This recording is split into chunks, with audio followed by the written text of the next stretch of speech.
বাংলাদেশকে বাদ দিলেও ভারত কিন্তু ঠিকই গেড়াকলে পড়তে যাচ্ছে। সেটা কি? অলিম্পিক আয়োজন। সেটা টি-20 বিশ্বকাপের চেয়ে অনেক বড় মর্যাদাশীল একটা টুর্নামেন্ট, সারা বিশ্ব যেখানে অংশগ্রহণ করে।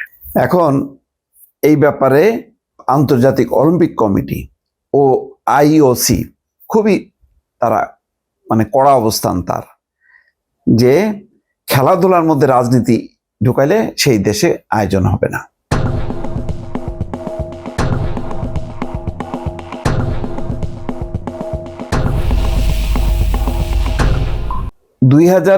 সালের অলিম্পিক আয়োজক হওয়ার চেষ্টা মরিয়া ভারত, সেটা নাও হইতে পারে, বাদও হইতে পারে, এমন একটা খবর দিয়েছে ব্রিটিশ গণমাধ্যম গার্ডিয়ান।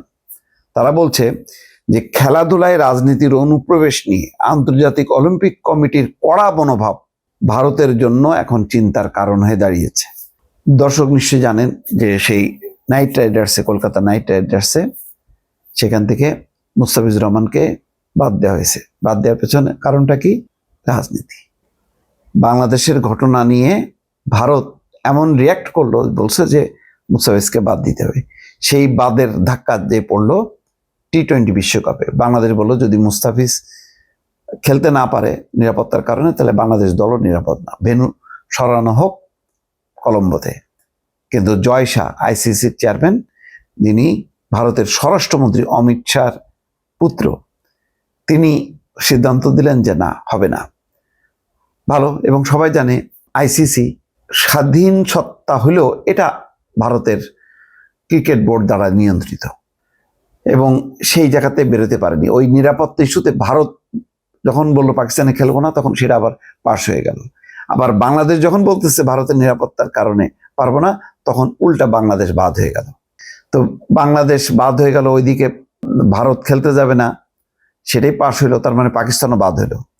তাহলে ভারত বাদ যাচ্ছে, পাকিস্তান বাদ যাচ্ছে, খুব দাপটে আছে ক্রিকেটে। কারণ ক্রিকেট ভারতের উপরে নির্ভরশীল, কারণ যত স্পন্সর মানি টানি সমস্ত কিছু আসে ভারতের কারণে।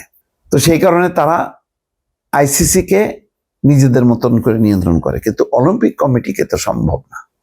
সেই কারণে পরিষ্কারভাবে বলা হচ্ছে, গার্ডিয়ানের প্রতিবেদনে বলা হচ্ছে, বাংলাদেশকে ভারতেই খেলার কথা বলার সিদ্ধান্তটি আইসিসির, তবে এই বিষয়ে বিসিসিআই অর্থাৎ ভারতীয় ক্রিকেট বোর্ডের হাত রয়েছে বলে মনে করা হচ্ছে।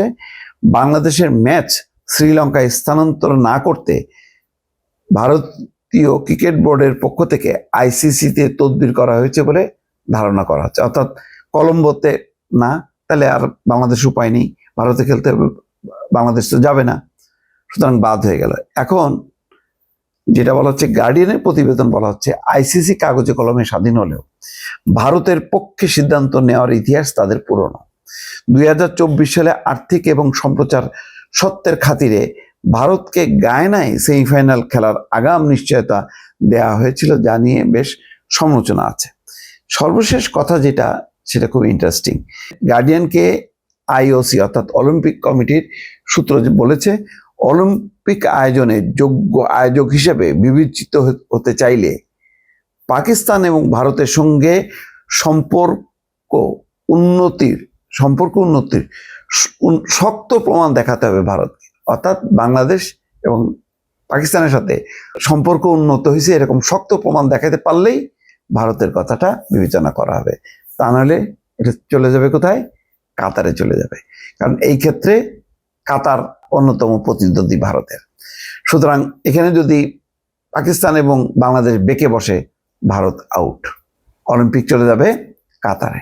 সুতরাং এখন অট্টহাসি দিল ভারত, সামনে যখন অলিম্পিকের কথা চিন্তা করবে তখন তাদের মুখটা মলিন হবে, এটা বলা যায় দর্শক।